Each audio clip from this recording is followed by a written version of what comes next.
Okay. Today we have another great guest joining us in the briefing room, Secretary Cardona. As a mother of two little children myself, including one going to elementary school, I know you all have lots of questions about schools and school reopening and COVID, so he is here to provide an update, take a few questions, and it's great to be here with you. Fellow Nutmegger, just a little Connecticut plug. Okay. Thank you very much. Good afternoon, everyone, and thank you, Jen. I'm, across the country, there's an excitement for the first day of school. And those of you that have children, you know what I'm talking about. There's a vibe about going back to school, and this year, there's no exception. We're committed to doing everything we can to ensure we get kids back into the classroom safely. We know students are provided the best opportunity to learn and thrive when they're learning in person, in their classroom, with their peers, with their teachers. We made significant progress last spring, bringing the students back in person. About 90% of the educators across the country are vaccinated. 180 million Americans have been vaccinated, including millions of students. We provided $130 billion in American Rescue Plan funds to support safe school reopening. It's being used now to provide summer learning opportunities for students and help our buildings be prepared for the return of students in the fall. And this week, I'm very proud to announce the Department of Education launched the Return to School Roadmap. It provides parents, educators, students, and communities the resources they need to feel confident and be ready for a safe upcoming school year. To make sure we safely open all schools for in-person learning this fall, which is the expectation it has been and it continues to be. The roadmap includes 3 priorities that are critical to a safe reopening. The first one is protecting the health and safety of our students, our educators, and our staff. We need to make sure that we're leading with health and safety first. The second priority is supporting the social, emotional, and mental health needs of our students and our staff. We know that in order for students to learn at their potential, they need a strong social and emotional foundation, and we're prepared to provide that. The third, accelerating academic achievement. We must do everything in our power to help students not only catch up, but to excel during this upcoming school year. As a part of the roadmap, we'll be releasing resources, tools, and holding events to help more schools and more communities and parents and students prepare for the fall and make sure that every student is set up for success. We're also highlighting how the American Rescue Plan funds can be used to support these areas. These include helping get our young people vaccinated. We're doubling down to get more students vaccinated as they return to school. We know vaccines are working, and they're the safest and most effective way to fight back the COVID-19, to prevent outbreaks, and to ensure a safe school year. That's why I'm echoing the President's call to action to host pop-up vaccine clinics in every school across the country, to enlist trusted leaders in our community, to build vaccine confidence. It's all hands on deck here. And to get creative with incentives. And I know I've heard from states where they're doing great work incentivizing it and getting student voice in the conversation to make sure that students hear from other students as well. I'm also excited that next week the administration is holding Back to School Week of Action to mobilize school districts, students, teachers, organizations, and leaders to get more young people vaccinated. Working with parent leaders and influencers to have conversations with students and families about the importance of getting vaccinated and why it's our strongest tool to combat the virus and get students back into the classrooms, on sports fields, in school plays, and among their peers this fall. Next week, I'll be traveling with the second gentleman to Kansas to promote vaccination efforts in that area. I'm additionally excited to lift up some additional efforts we're engaged in with partners across the country, including incorporating COVID vaccination into sports physicals for student athletes this summer and fall. The National PTA, we're working with them and the American Academy of Pediatrics to send pediatricians to back-to-school nights and PTA meetings so parents could hear from doctors directly. As I said before, it's all hands on deck. We all want our students in classrooms where they learn best. The resources are there and the urgency is there. Now is the time to get our students back into the classroom, not to be complacent or let politics get in front of what is best for our students across the country. I'm excited about the efforts we have underway at the department and across the administration to support a safe return to school this fall and make this school year the best one yet for all of our students. But we know it's not enough to get back to school safely. We owe it to our students to build back better. We owe it to our students not to go back to what school was like in March 2020. That's why we must pass the Build Back Better agenda. We have the opportunity right now to transform students' educational experiences. We can build truly equitable schools that finally close gaps that have long existed in our education system across the country. We can set up all of our children for success by investing in our strongest asset, our people, and ensure America wins the future. It'll give every family access to free pre-kindergarten for 3 and 4-year-olds. It'll give students access to 2 years of community college. It'll increase Pell Grants, rebuild and modernize our crumbling schools by investing in our school infrastructure. These resources will allow us to build an education system more equitable and excellent than any system we've ever had in the past. These resources will allow us to build back better and give our students opportunities to have success not only now, but for generations to come. Thank you, and I'll be happy to answer a few questions. Nancy.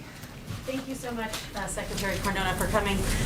Are you engaged in discussions with teachers' unions that might be reluctant about returning to the classroom this fall because of the Delta variant? And how significant do you expect that challenge to be? Yeah, I really don't expect it to be a challenge to work with our teachers to get our schools reopened. In fact, I think they've shown a lot of proactive communication about wanting to reopen schools. All teachers want schools reopened. We just want to make sure that they're safe for students and for staff. So I look at it as another partner in the process of making sure that we're doing what's right to reopen our schools. And while the Delta variant is providing new challenges, we have the tools, we have the resources, and we have the experience of what worked last year to get it done safely. But what about states that are, say, prohibiting school districts from imposing mask mandates? Are you worried that there will be teachers' unions that say, if we can't keep the schools safe the way that we feel we should, we don't want to come back? I'm worried that decisions that are being made that are not putting students at the center and student health and safety at the center is going to be why schools may be disrupted. So we know what to do.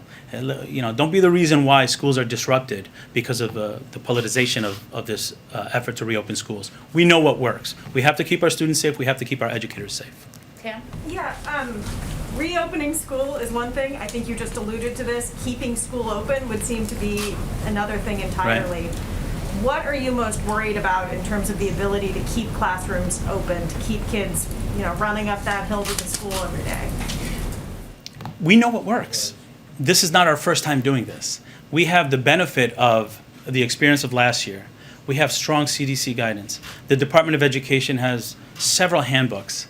The back to school roadmap with tools, checklists. The tools are there. It's just, are we following the mitigation strategies? You know what I'm worried about? The adult actions getting in the way of schools safely reopening. Let our educators educate, let our leaders, school leaders lead, and we can get our schools reopened safely. And another thing that I'm worried about that I want to share is complacency. Let's not go back to the school system of March 2020. Our students deserve more. The funds are there. The urgency is there. This is our time to build back better. Can I just draw out, what do you mean by adult actions? Well, when we make policies that go against what CDC recommendations are, at the end of the day, we want to make sure the students are safe. We want to make sure the staff is safe. We know how to do that. So let's not get in the way of school systems doing policies that they know work for students and staff. Will there be repercussions? Francesca, go ahead. Thank you. Hi. Thank you. We know that vaccination rates among younger Americans 18 to 24 are lower. We also know that vaccination rates among African Americans are also lower as a percentage of population. So what kind of guidance is the Department of Education giving historically black colleges and universities this fall to help keep their students safe? Thank you for that question. I visited Howard University about a month ago, and I was so impressed with how they stood up vaccination clinics in their facilities. And we had students from Howard University administering the vaccine. They're using their name in the community to build confidence in the community, the black community, so that they felt comfortable coming in. We're also setting up pop-up clinics in schools. The president put a charge there. Let's get pop-up vaccination clinics in gymnasiums. I visited a gymnasium at a high school in Washington, D.C., where parents felt comfortable with that school. They know the principal. They know the teachers. They're more likely to go get vaccinated in a school that they know the folks. And another thing that we're going to do is we're going to take advantage of our youth. You know, student voice is critically important. Let's get our youth, our high school students talking about it. Because when students talk to one another about how they're safe when they got the vaccine, it's more likely to lead to an increase. I'm excited about that. What about testing? Well, the American Rescue Plan provides $10 billion in testing, so the tools are there. Access to testing is much better. We were reopening schools last year. I remember reopening schools last year without testing availability, without vaccines, and we were able to do it safely because we followed the mitigation strategies. A year later, we have resources, we have testing, and we have vaccinations. We need to get it done. Go all the way in the back, Yahoo. Yeah, go ahead. Secretary, but what are you going to do if and when teachers' unions protest and, you know, with placards that say we can't teach from the grave, online until cases decline? As the federal secretary with limited powers to affect local decisions, what are you going to do? And, you know, as a parent, as a journalist, I know about the $130 billion. I know that online has a lot of risks for kids. Everybody knows that, but what are we going to do in those situations? I think, what are we doing? We have the roadmap, which very clear guidance. We're promoting pop-up clinics. We're sharing best practices of where it's happening. We're monitoring data. We stood up a system in the Department of Education. I'm having calls with governors daily. I'm having calls with superintendents, school chiefs, to problem solve with them to make sure that we can get them in there. And you know, the way the question was framed, I'd like to look at it this way: how are we working with our teachers' unions to ensure a safe reopening of schools? They're doing a lot of work and they're investing their own money to make sure that our schools can safely reopen and getting the message out to their teachers. We're working hand in hand to make sure that our students have teachers in front of the classroom, but that they both feel safe. Kelly? Mr. Secretary, one of the big differences this time is that children are becoming infected more easily because Delta is more transmissible. Right. So we might have, unlike March 2020, where there would be children in the classroom who themselves become ill. Are you formulating policy for how schools should deal with the impact on other students, if there's quarantining requirements, if it's classrooms with only vaccinated children, mixed Right. vaccination status? How are you going to deal with those dimensions? Thank you. We're working very closely with CDC to have a unified message, and we lean very heavily on our health experts to make sure that we're communicating which mitigation strategies should be employed based on what we're seeing with the strains of COVID. But I'll tell you what worked. When you wear masks, when you provide distancing, when you are testing regularly, and when you're quarantining, you can function in a school. So we're expecting our education leaders and our educators to follow those practices that worked last year, and we expect our students to be in classroom every day. Secretary Cardona, when kids have masks on in the classroom, how serious is that Sir, impact Stephanie's their learning? asking a question. Go ahead. Kids at this point have gotten used to wearing masks, my children included. Right. What is your message to governors like Governor DeSantis in Florida and Governor Abbott of Texas who have banned mask mandates? You know, don't be the reason why schools are interrupted. Our kids have suffered enough. Let's do what we know works. Let's do what we know works across the country. We shouldn't get politics doesn't have a role in this. Educators know what to do. We did it last year. So I have calls out to those states, but at the end of the day, I want to work with Texas. I want to work with Florida. I want to make sure those students have access to in-person learning. So at the end of the day, we're all in this together, and it's critically important that we have conversations with governors directly, with state chiefs directly. We want to be an ally and make sure that we're supporting our students. At the end of the day, we're talking about students being in classrooms. They've suffered enough. It's time for them to be in the classroom without disruption to their learning. Secretary Cardona, when kids have masks on in the classroom, how seriously does that hurt their learning? Secretary Cardona, Less than if they're at home. I'm sorry, go ahead. the student loan payment freeze ends next month. Democratic lawmakers and advocates have said that the lack of guidance so far from the administration has left a lot of borrowers confused and lenders reluctant to put out guidance, maybe alarming them that their student loan repayments will start. So do you guys have any additional guidance for that? And if not, Sure. when can we expect? Sure. I'm not announcing anything today, but I will tell you this has been the highest priority for us, getting schools safely reopened and taking care of our borrowers. And when we have information to share, we want to make sure that they have enough of an on-ramp to prepare and they have communication early so they can prepare for that. It is a priority for us, and we're having conversations daily, and we hope to have information soon. Just as a follow-up to that, there was a study earlier this summer that said 60% of borrowers are not yet ready to make their payments. They have less than 2 months. When are they going to hear from you? Very soon. I don't have anything today, but as I said, this is a priority for us. The borrowers are in need of information, and they're also in need of relief. Bill? Mr. Secretary, I understand what the federal position is, but given how fluid things have been over the course of the last couple of weeks with the resurgence of Delta, is there anything metrics-wise or numbers-wise, threshold-wise, that you would look at and say, all right, maybe in-person is not the best answer right now, even if the year gets started, or is it in-person no matter what, we have the mitigation tools? We know what works. And yes, we're looking at the metrics, and obviously in close consultation with CDC and local health directors, because there are many local factors that contribute to whether or not a school should be open. We're going to continue to monitor it. We're going to continue to work with states. But I'm also looking at the policies that adults are putting in place that are putting students at risk. And I think while we have a reopening team that's focusing on the metrics, COVID spread, school reopening, we're also monitoring the decisions that adults are making where politics are getting in the way and it's putting students at risk. So our efforts are going to go there as well. Palmer? You made the point just again that Sure. Politicians don't be the reason why schools close.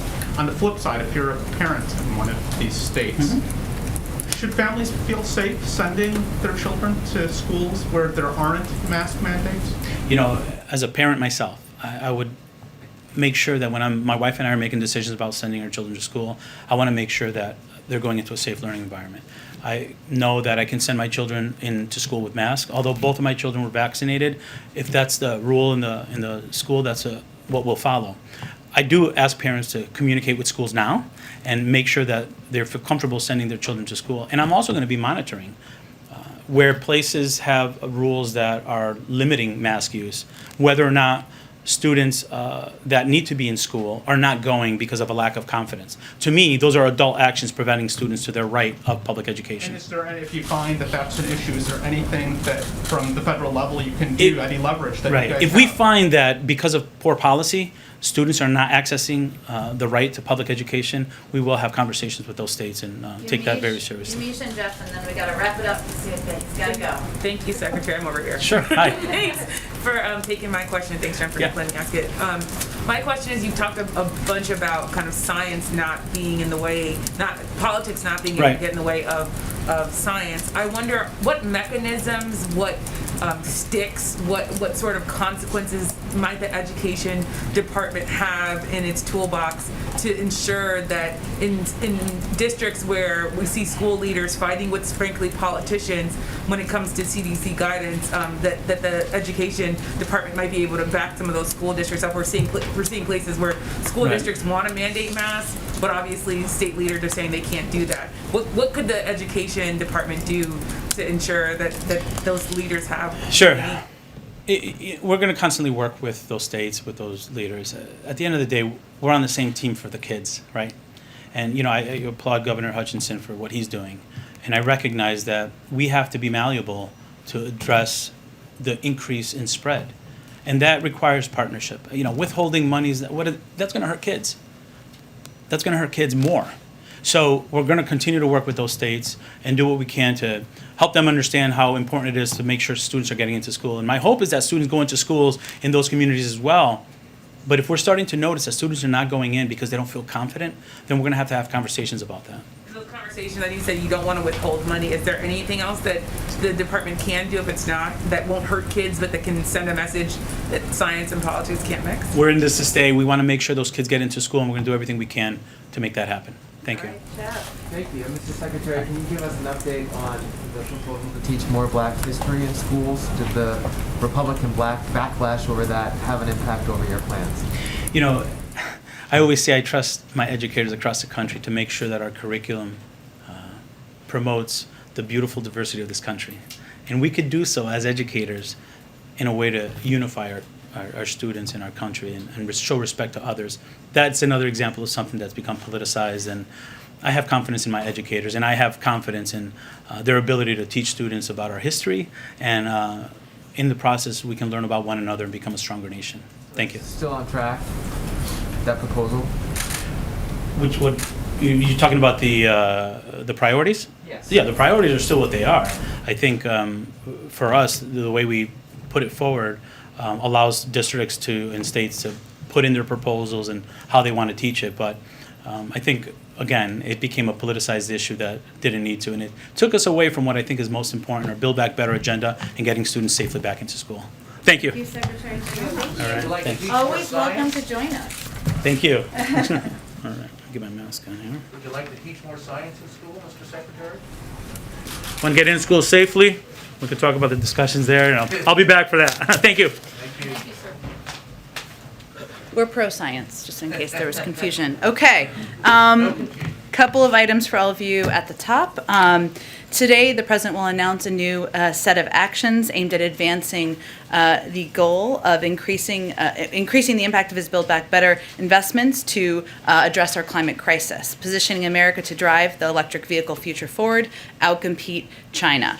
He will sign an executive order, I know this was out there reported this morning, that sets an ambitious new target to make half of all new vehicles sold in 2030 zero emissions vehicles, including battery electric, plug-in hybrid electric, or fuel cell electric vehicles. In addition, later today, the Environmental Protection Agency and the Department of Transportation will announce how they are addressing the previous administration's harmful rollbacks of near-term fuel efficiency and emissions standard. A good question a lot of you have been asking is, what is the implementation about this? They will announce the rulemaking, next steps in rulemaking process later today as well. These new actions, paired with the investments in the President's Build Back Better agenda, will strengthen American leadership in clean cars and trucks by accelerating innovation and manufacturing in the auto sector, bolstering the auto sector domestic supply chain, and growing auto jobs and good pay and benefits.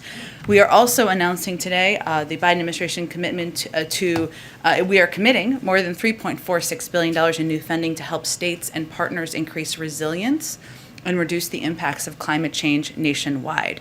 At a time when communities across the country are facing the impacts of the climate change crisis and grappling with extreme heat, wildfires, prolonged droughts, the onset of peak hurricane season, this historic addition of the Hazard Mitigation Grant Program will help states, localities, tribal and territorial governments finance projects to safeguard our communities for the future. FEMA Administrator Criswell is currently briefing the National Governors Association, Homeland Security Advisors Council on these investments, and we will have a fact sheet after the briefing detailing how much funding each state and locality will be receiving. Also wanted to note that today, senior White House officials, including Ambassador Susan Rice, Dana Remus, and Julie Rodriguez, will host a virtual convening with 8 state attorneys general as part of the President's ongoing strategy to combat the surge in gun crime we've seen over the last 18 months. During the meeting, the group will discuss policies and strategies to hold gun manufacturers and dealers accountable for wrongful conduct that contributes to guns making their way into the hands of criminals and be used in shootings around the country. We are committed to using every tool at our disposal to crack down on gun crime. That includes money to put more cops on the beat and support community anti-violence programs. It also means aggressive steps to stem the flow of guns used in crimes. And in addition to today's convening, we also announced today tough new regulations on untraceable ghost guns, and we also launched 5 regional gun trafficking strike forces, as you all know, and announced a national zero tolerance policy for gun dealers. Last item for all of you, as you all know, the President has been committed to the federal judiciary for decades, having served as the chairman of the Senate Judiciary Committee. He's made it a chief priority to nominate deeply qualified nominees who are devoted to the rule of law and who represent the diversity of the country. He's done that at a historic pace. And his nominees are also being confirmed with unprecedented speed. Today, he nominated 3 additional candidates for the federal judiciary, among them Justice Beth Robinson, Vermont's first openly LGBTQ Supreme Court justice, who would also be the first openly LGBTQ woman to serve on any federal circuit court. Under the president's leadership, we've also confirmed the most African American women as federal circuit judges of any single presidential term in American history, and the first Muslim Article III judge in American history. He's also chosen nominees from a wide variety of backgrounds, prosecutors, and also public defenders, law firm lawyers, and civil rights attorneys. That will continue to drive his decisions moving forward. Amr, why don't you kick us off? Thank you. Two questions. So, first I wanted to ask about something related to yesterday, which the importance of continuing to work with New York as the situation with Governor Cuomo is playing out. With that said, it's a critical time for the state and the country with the surge of the Delta variant.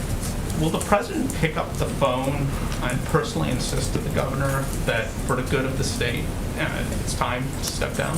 The president addressed this, and I have no planned calls to preview or predict for you. Okay. I also have a question EV related. Infrastructure bill, if I understand right, includes about half of what the president wanted in order to build a national network of charging stations. So how do you take EVs from the niche, or emerging from the niche to the mainstream without that necessary investment in charging stations? Well, first I would say it's a historic investment in EV charging stations, and we also know that also as part of the investment is efforts to reduce the cost of purchasing electric vehicles. So I would say the president's commitment to making electric vehicles the vehicle of the future, further incentivizing the direction of the industry, which is already where it's headed, making us more competitive as it relates to China, is reflected both in the bill and the bill that's working its way through the Senate, also in announcements like the one that was made today about that show clear initiative and commitment from this administration to make electric vehicles central to our focus moving forward. I apologize. On the Governor Cuomo, you don't have calls to read out, but has there been a call? No. Go ahead. Thanks, Jen. Two questions for you. Has the president received a formal recommendation yet from the Secretary of Defense to mandate vaccines for the military? And if so, does the president intend to accept that recommendation to sign a waiver authorizing that mandate? Sure. Well, the president announced last week that he was asking the Secretary of Defense and the Defense Department to look into how and when they will add COVID to the list of mandatory vaccinations for our armed forces. We expect a determination soon. I'm not going to get ahead of that, and certainly he's going to rely on the recommendation of his Secretary of Defense. Thank you. Also, on the COVID front, Florida Governor Ron DeSantis is now fundraising off of President Biden's comments for him to, quote, get out of the way of people trying to help battle the COVID surge in that state. DeSantis has said, I'm standing in your way, I'm not going anywhere, referred to the president as a power-hungry tyrant. What is your response to the governor and the administration's response to the governor? And is the president considering reaching out to DeSantis to talk this over? Well, first, from day one, we've approached this not as a political issue, but a public health issue. We remain in touch with officials in Florida, just like we're in touch with officials from around the country about how we can provide assistance from the federal level to help address this public health crisis. What I have cited and what the president has cited is publicly available data about public health and the impact in Florida. It is factual and it is a fact, and data that you all are aware of, that 25% of hospitalizations in the country are in Florida. It is also a fact that the governor has taken steps that are counter to public health recommendations. So we're here to state the facts. Frankly, our view is that this is too serious, deadly serious, to be doing partisan name calling. That's what we're not doing here. We're focused on providing public health data, information to the people of Florida to make sure they understand what steps they should be taking, even if those are not steps taken at the top of the leadership in that state. Go ahead. Thanks, Jen. Republicans have made pretty clear over the last couple of days that they're drawing a red line on the debt ceiling in terms of their willingness to negotiate or to consider a clean debt ceiling increase. Does the president want Democrats to move that through reconciliation, or is he ready to have that fight at some point in September or October with Republicans, trying to get Republican support? The president believes that Democrats and Republicans should move forward, as they did 3 times during the last administration, to raise the debt ceiling, something that they did even in the wake of the former president putting in place a $2 trillion tax cut that certainly did not do anything to reduce the deficit. So that's his view. He believes they should move forward and do that. That's responsible, the responsible step for our country. And then one more on a very different subject. Does the president have a deadline in his mind in terms of like when his patience would run out on the Iran negotiations? Look, I think the president's view is that it is in our interest to continue to pursue a diplomatic path forward. Because even though we certainly don't approve, in fact, we have great concern about a number of Iran's problematic activities in the global community, having visibility into their nuclear capabilities and capacities is in our national interests. The timeline is not endless, and I know the Secretary of State has conveyed that clearly. But right now, we are open to returning to a seventh round of negotiations. The inauguration is today, so we will see what happens from here. Go ahead, Jeff. Jen, the president today offered safe haven to Hong Kong residents who are living in the United States for 18 months. I'm wondering why 18 months? Is that something he'd be willing to extend? And is citizenship on the table for those people as well? Well, the announcement that we made today, I know you're closely following this, but for others who have not followed this closely, is in reaction to the steps that have been taken by the PRC to crack down on human rights and frankly make it a place where Hong Kong's autonomy and the freedoms of people in Hong Kong are undermined.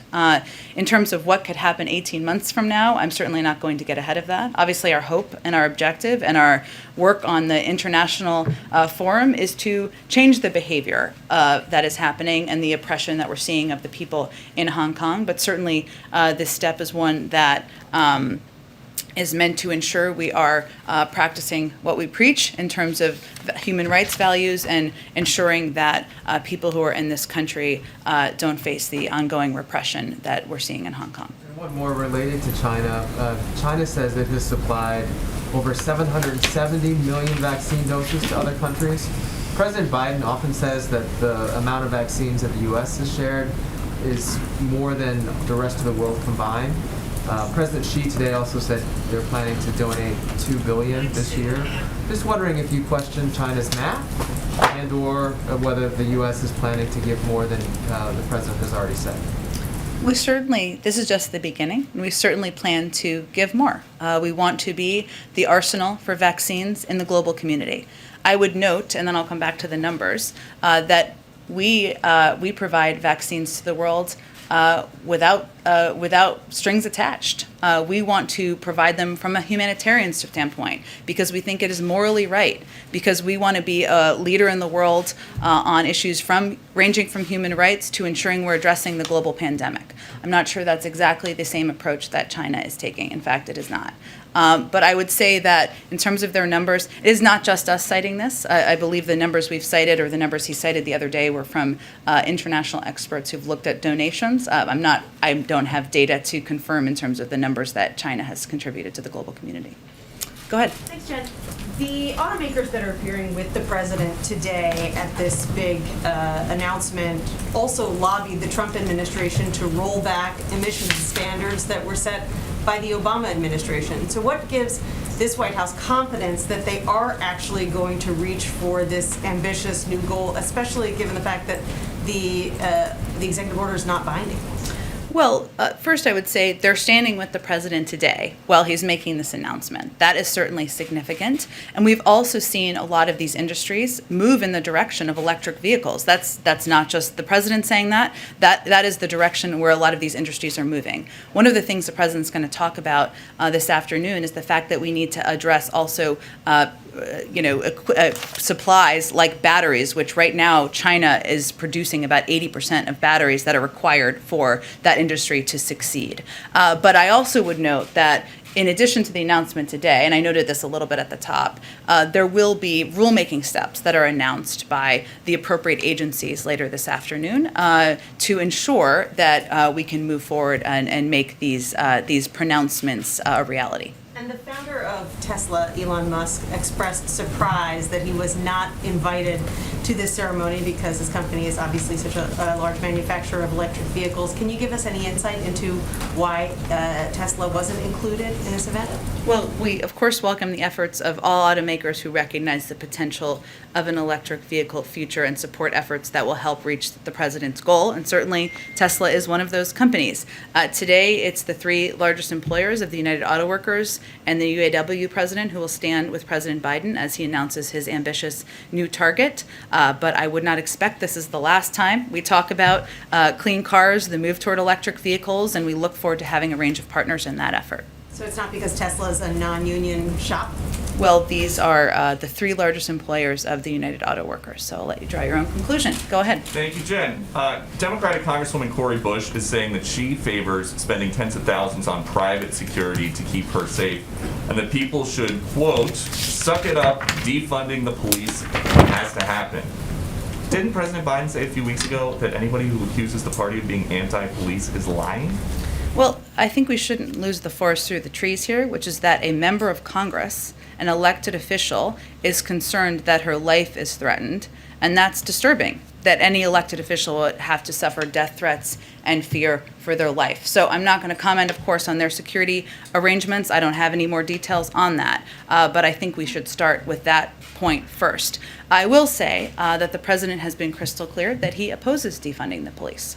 He has said that throughout his campaign for office. His record over the last several decades has made that clear. He has proposed increased funding for law enforcement and the COPS program, increased funding from his predecessor, who was, as you might note or be aware of, a Republican. So I'd note that his record is pretty clear on this. There may be some in the Democratic Party, including Congresswoman Bush, who disagree with him. That's okay. But I would say the majority of Democrats, we've seen this in polling, and the majority of members also agree that we should not defund the police. Is there a greater concern, though? I understand that's not the president's position, but is there a concern that defunding the police or suck it up, defunding the police has to happen might become a big Democratic message ahead of the midterms? It does not appear to becoming a Democratic message, even though there might be a desire for that on the other side of the aisle. Okay, and then there are reports the administration wants to require all foreign visitors to be vaccinated. Would that include migrants arriving in Texas and Arizona and being released into border towns? Well, I know there were a range of reports about this, so let me just give you a little bit of an update on this. One moment. And I know you asked kind of two questions there, and I promise I'll address them both. Let me reiterate, and I know Francesca asked a question about this the other day, the importance of international travel. Given where we are today with the Delta variant, we will plan to maintain existing travel restrictions at this point. However, what our interagency working groups are focused on, and this is, I think, what was reported, is working to develop a plan for a consistent and safe international travel policy. And that will be done through the prism of providing consistent guidance, equitable guidance, digestible guidance. And there's a lot of confusion about what the restrictions are now, and you all have asked a lot of good questions about it because it feels inconsistent, and it is. But that's what our focus is. So that is certainly under strong consideration, but it is under a policy process review right now that I won't get ahead of myself. As it relates to, I know there was also reporting about the vaccination of migrants. That's not what the CBP is doing. There are NGOs and other international organizations who are vaccinating migrants as they come across the border and as they work in partnership with us. Certainly that helps keep a range of people safe in the country. But do you think that it's keeping people safe in McAllen, Texas, where 7,000 confirmed COVID-positive migrants have been released into the city since February, 1,500 in the last 7 days? Well, I think it's important to note what's actually happening in McAllen. So there's actually been, they signed a disaster declaration and approved setting up a temporary emergency shelter to provide a space, to create an isolated space to mitigate this issue. And what happens is DHS, and this is the process of what happens, the agency, we're continuing to enforce Title 42, resulting first in the expulsion of the vast majority of those encountered at the border. We also, CBP also provides migrants who can't be expelled under Title 42 with PPE. They're required to wear the PPE. If any exhibit signs of illness in CBP custody, they're referred to local health systems for appropriate testing, diagnosis, isolation, and treatment. And obviously there are steps taken as needed, as this is certainly evidence of. I think we got to keep chugging here just because I don't want to run out of time. Kelly, go ahead. With the eviction moratorium, landlords groups are already bringing legal action, and the courts are requiring some steps of respondents by tomorrow and so forth. Given that, is the president still confident that the CDC's action is within the law? Yes, and he would not have moved forward if not. We can't control, of course, what the courts do. We certainly understand that. Separate branches of government, but also they'll make their own decisions.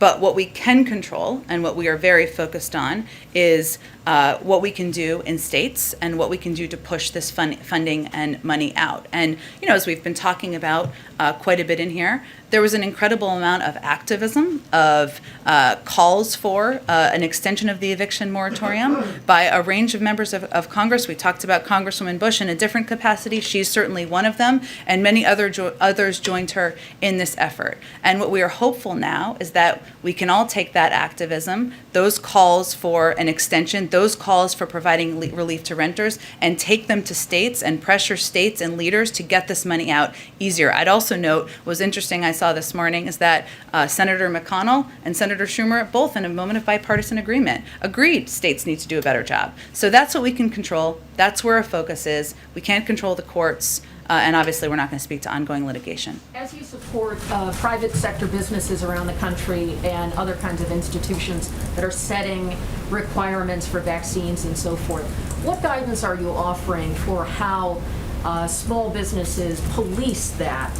If you're in a restaurant situation where you have wait staff or proprietors who would be challenging their own customers, what guidance does the federal government have for how this should be measured? You mean vaccine verification and how it's approached? One, we do support efforts to incentivize workforces, of course, to protect their workforces and get more people vaccinated. We want to ensure that it's done in a transparent way, that it's done in an equitable way, that if there are verification requirements, it can be done digitally. There are a range of ways to provide the information. So there are basic guidelines along those lines that we have conveyed, and we will continue to convey as people have questions. And we understand different localities and communities will apply any verification measures in different ways. Go ahead, Steve. Jen, just to follow up on the international travel question, I understand that there's an interagency process, but is it the goal of that process to end in a vaccine mandate for people who are flying to the U.S.? Well, that's one of the considerations, but the process has not been concluded yet. And what I was trying to note at the beginning is that right now, I think, which is why a lot of you have very good questions about this, there isn't consistency, right? And there are good questions about why, when this country has larger rates of vaccination, et cetera. What we want to create or determine through this process is a way to provide clear, digestible guidance that also has our public health front and center. So that's a consideration, but it has not concluded yet. I know that it's early, and the president earlier today expressed his sadness on the passing of Richard Trumka. Are you aware of any plans or intention on the president's part to attend any kind of memorial service or funeral? That's a good question, and I think, as you all saw and noted, Richard Trumka was someone who the president considered a friend. He considered an ally in the fight for worker rights, for collective bargaining, and I think, as you all have seen who have covered the president or followed him long before he became president, this is probably a passion of his that he shared quite deeply. This is a passion of his he shared quite deeply with Richard Trumka. I don't know that there have been any plans announced yet. Certainly the president will be interested in those once they become available. Go ahead. I wanted to ask first about the talks that have been going on with Senator Cornyn on the Hill related to the infrastructure bill. He's offering an amendment that would allow using some of the rescue plan money for infrastructure. And so I'm wondering if you have kind of an update on, I know the White House started engaging those talks last night, so if there's been an agreement or where things stand, and if you could speak more broadly to the concern that some in the White House and Democrats have expressed that if you move money out of the rescue plan, you won't have it to deal with Delta or some other COVID things. Sure. The talks are ongoing. We believe they're happening in good faith. We are engaged in them. Our view is that there can be, and we think we are headed toward an agreement on this front. But we certainly are cognizant of and focused on the reality of funds being needed in communities across the country, as we are still in the midst of fighting a pandemic. And we are hopeful that any agreement on this front will take that into account front and center. After what we saw with the eviction moratorium and the concerns of the president, and you have expressed about Delta, particularly hitting them, I'm wondering, we heard from the White House about expanded unemployment benefits. Those are set to expire in September. Has there been any sort of thought or revision about the White House asking Congress to extend those unemployment benefits beyond September? Mm-hmm. There has not been a change at this point in time. Obviously, we are quite focused, and we designed the American Rescue Plan with the goal of being able to plan for contingencies, including rises in moments of the virus, economic needs, different communities recovering at different rates. That's one of the reasons why we push for state and local funding, why the child tax credit will benefit people through the course of next year, why there are also additional funding that people can have access to in their communities through small business loans as well. But there hasn't been any change to that at this point. And one last quick one to follow on Phil's question about the debt ceiling. Senate Democrats have been talking about attaching it to the CR. Mitch McConnell earlier today indicated that Republicans didn't want to support this, but the result of this is if Democrats throw it onto the CR, there could be a government shutdown in a couple months, and so I'm wondering if that is a concern if the White House has any sort of preference for how they want Congress. Obviously, I know you want Congress to raise the debt ceiling, but any preference on how they do it? And are you at all concerned or preparing for the possibility of a government shutdown if that's the path that the Democrats pursue? Well, certainly that's not our preference. I think it's safe to say. We are, of course, in close touch with leaders in Congress about the path forward, but our preference is for Congress to move forward, as they have 3 times during the last administration, to raise the debt ceiling, which is the responsible step to take. Go ahead, Francesca. Thanks, Jen. I have another question, but because international travel has come up multiple times today. Sure. During the health briefing, it was talked about how vaccination requirements for foreign travelers are under consideration, but there were also other alternative pathways that were mentioned. Could you tell us a little bit more about those alternative pathways that are under discussion? And relatedly, does the U.S. have concerns that if it doesn't take action on this issue in the next few weeks, that other countries could ban American travelers from going there if the U.S. doesn't reciprocate? Yeah, I mean, both really good questions, Francesca. I think what's important here to note is that while there hasn't been a final decision made, how the interagency working groups are looking at this is with the objective of taking steps that will return international travel at a moment when it's appropriate. And right now, we're not at that point because of the rise of the Delta variant. But we want to have a process in place that's prepared for when we hit that moment. And whatever the decision is made about what that will look like, we want it to be clear. We don't want it to be conflicting or confusing, and we want it to be equitable. So yes, there are a range of options. I'm not going to outline those from here, and certainly the one that has been reported on is strongly under consideration. Okay, and on the topic of immigration, is the White House looking at action to help so-called documented dreamers? These are largely kids whose parents are here on H-1 visas. Yeah. They have waited for so long for green cards that the children are about to age out of the system and might have to return to their home country. So is the White House looking at any action on that issue? Yeah, it's a great question. I think Lala asked something similar the other day. And yes, this is a part of what the president has proposed addressing in a comprehensive immigration bill. It is certainly something he'd want to address and supports taking action on. But not something necessarily that would show up in the reconciliation or upcoming budget bill. It's not in the current, I think it's not in the current discussions, but it is something the president would like to address. Yes. Go ahead. Yes, Jen. For those, I'll go to next. Sorry. Go ahead. Go ahead.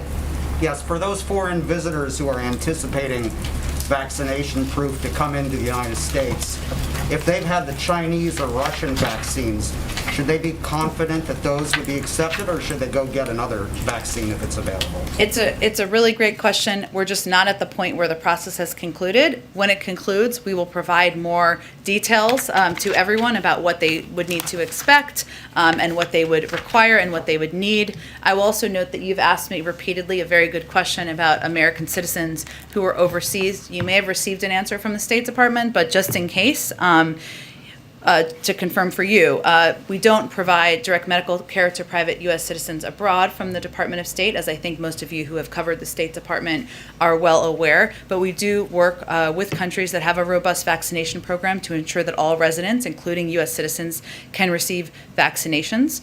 And we also work to ensure that U.S. citizens overseas who travel back to the United States can be can vaccinated easily and effectively. And of course, we provide all consular assistance to U.S. citizens in need overseas, and this includes providing U.S. citizens with clear information regarding eligibility to receive a vaccination in a foreign country, if it's confusing or they're not sure where to go or what their eligibility is, providing repatriation loans to assist destitute U.S. citizens with travel back to the United States, and helping them review country-specific data. Why don't you go ahead? Secretary Cardona talked a lot about vaccinating students. What about vaccinations for teachers? Has the administration thought about this, especially for teachers who teach students who are too young to be vaccinated?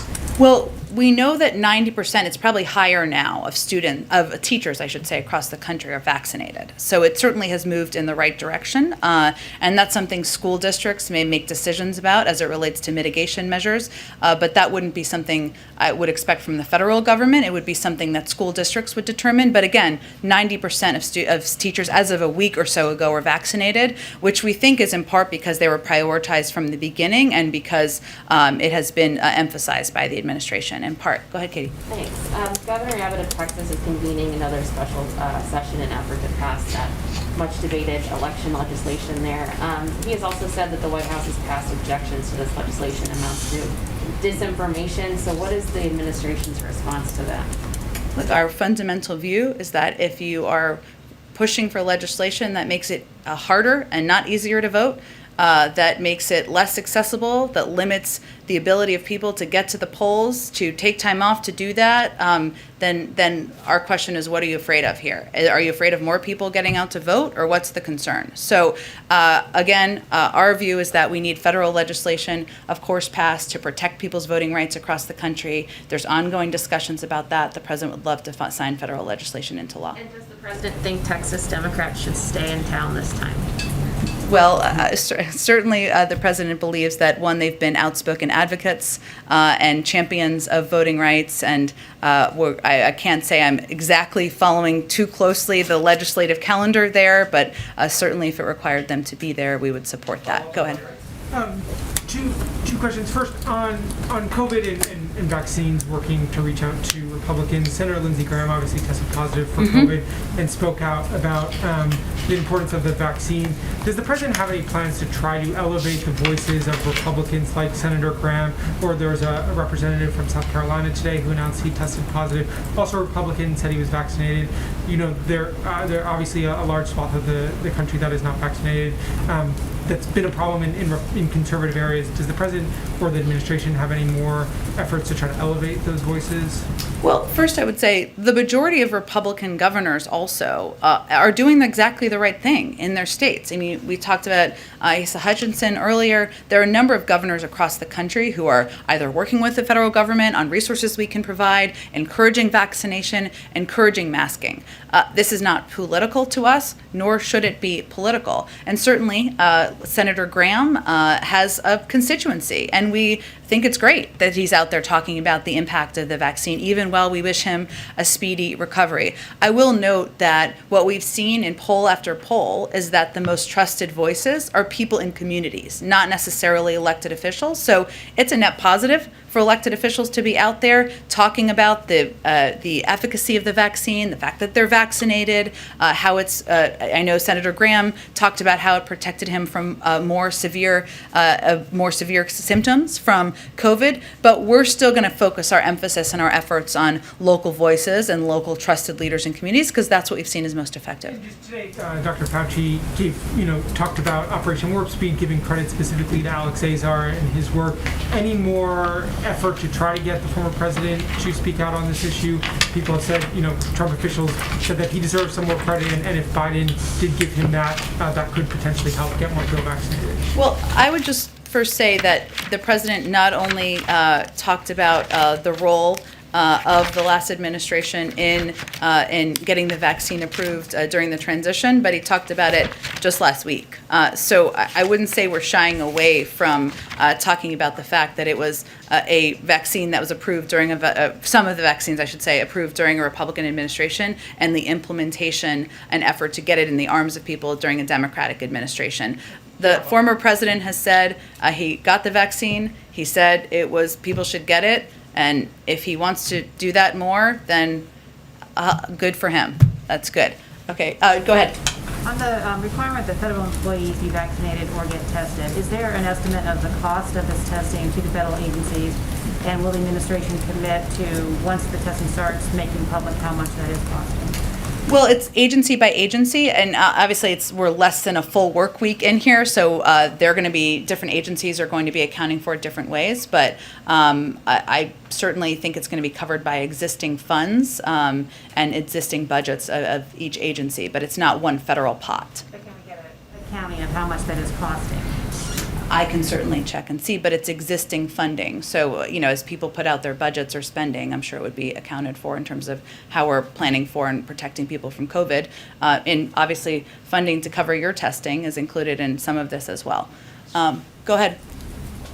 Oh, go ahead, Tam. Oh, sorry, I can't see. On the international travel working groups, do you have any sort of a time frame on when their work would be completed, regardless of whether, like when the policy would be concluded? Yeah, when the policy would be concluded. I know you can't tell us when Delta's going to go away. Well, I mean, our goal is to have the policy ready when we're safe to reopen to travel.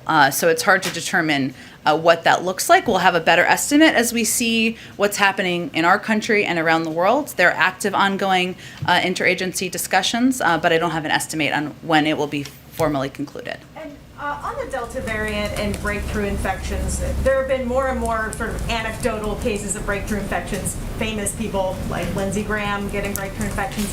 Has the administration thought about or reconsidered the way it talks about the incidence of breakthrough infections, how rare they are, what they look like? Is there any consideration of acknowledging in a more fulsome way that yes, these are kind of happening on a semi-regular basis? We have said that. They are happening. I think the most important thing, though, is that vaccines are doing exactly what they should be doing, which is protecting people, the vast majority of people, from severe illness, from hospitalization. And, there's data that's come out in a number of the states that have been hardest hit even in the last couple of weeks.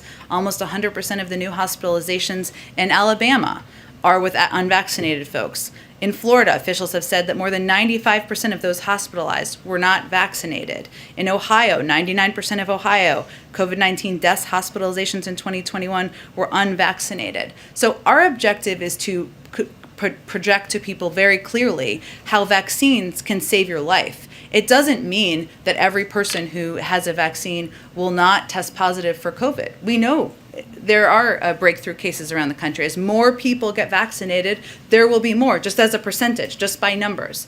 We certainly acknowledge that, but I think it's also important for people to understand the benefit of vaccination, which is that it can save your life, it can prevent you from going to the hospital, and that's where we're trying to alleviate confusion. I'm told that you have do you have time for one more? Sure. Okay, why don't we go to you in the back? Oh, hello, Nadia. Go ahead. Thank you.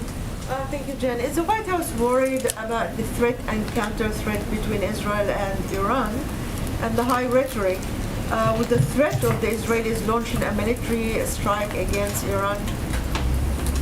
Well, of course, Israel, as a sovereign country, has the right to defend itself, and we certainly recognize that first and foremost.